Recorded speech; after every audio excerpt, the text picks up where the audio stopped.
जय भारत साथियों, मैं आरपी मौर्य, चीफ राष्ट्रीय अध्यक्ष मंडल भारतीय राष्ट्रीय पार्टी। साथियों,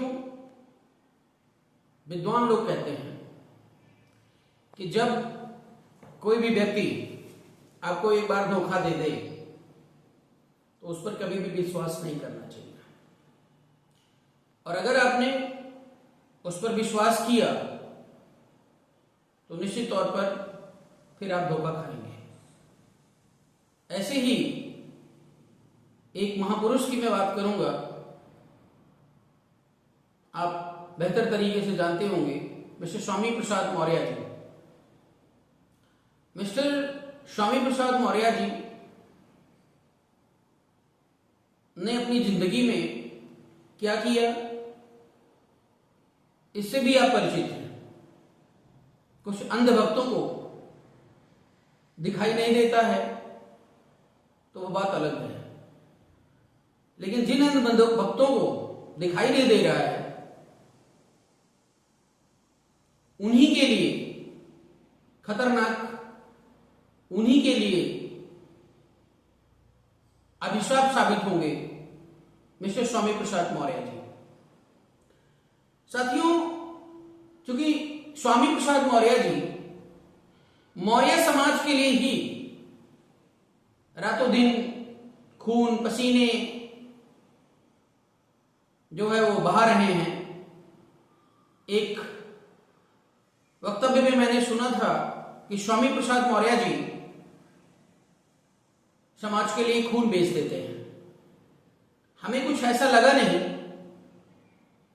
और पूरी जिंदगी इन्होंने यह निर्णय नहीं ले पाए कि इनको करना क्या है।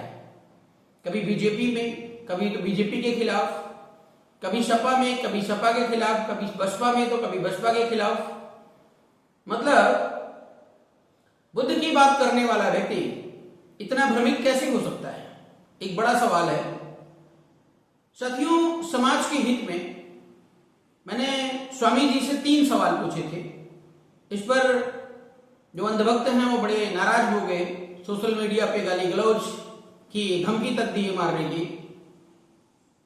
आज मैं इस वीडियो के माध्यम से पुनः उन सवालों को दोहराता हूं और अंधभक्त हूं, और साथ ही साथ आदरणीय स्वामी प्रसाद मौर्य जी से मैं अनुरोध करूंगा, पहले भी कर चुका हूं, अभी तक जवाब नहीं आया, फिर से मैं अनुरोध कर रहा हूं कि हमारे 3 सवालों का जवाब आप देने का कष्ट करें।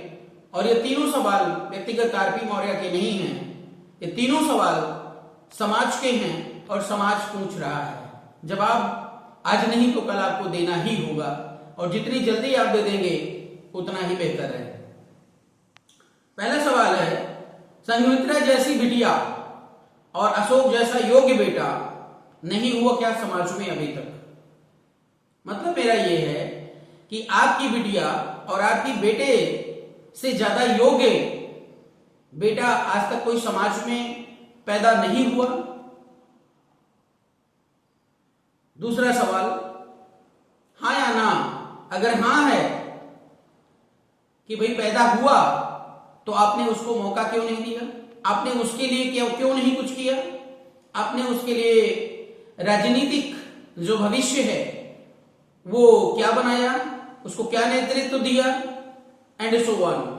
और अगर नहीं है तो हम साबित कर देंगे कि आपसे ज्यादा योग्य, आपके बेटे बेटियों से ज्यादा योग्य प्रतिभावान जो युवा हैं हमारे समाज में आपके शोषण के शिकार हो रहे हैं, क्योंकि आप केवल व्यक्तिगत घर परिवार तक सीमित हैं। दूसरा सवाल है, अभी तक आपने समाज को जो भ्रमित किया है ये आपकी राजनीतिक व्यक्तिगत चाल है, स्वार्थ की चाल है, या आप सच में मूर्ख हैं कि ये समझ नहीं पा रहे हैं कि आपको करना क्या है? तीसरा सवाल है, जो आपने अभी पार्टी बनाई है, थोड़ी दिन पहले कोई और पार्टी थी, अभी कोई और पार्टी है, कल ये सब खत्म होकर के बीजेपी में चले जाएंगे। तो जो आपने पार्टी बनाई है और आपने स्वाभिमान की बात की है, मनुवादियों के खिलाफ लड़ने की बात की है, तो हमारा आपसे यह जानना है कि क्या वास्तव में आपने निर्णय ले लिया है। यदि निर्णय ले लिया है तो हम सब आपके साथ हैं, लेकिन हमको पार्टी में भागीदारी चाहिए। साथ ही साथ यह लिखित प्रमाण चाहिए कि आप दोबारा उस मार्ग पर नहीं जाएंगे जिस मार्ग पर आप अभी तक थे।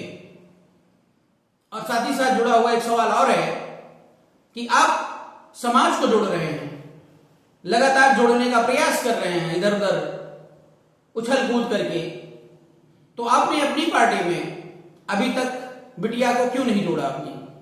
वो आज भी बीजेपी की सेवा में समर्पित है।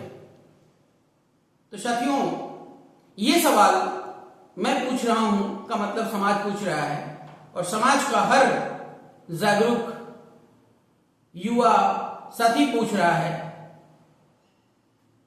तो मैं आदरणीय स्वामी प्रसाद मौर्य जी से बार बार अनुरोध करूंगा कि भागने का प्रयास न करें और हमारे सवालों का जवाब दें, और जवाब लेकर ही समाज के बीच में आए। बहुत बहुत धन्यवाद।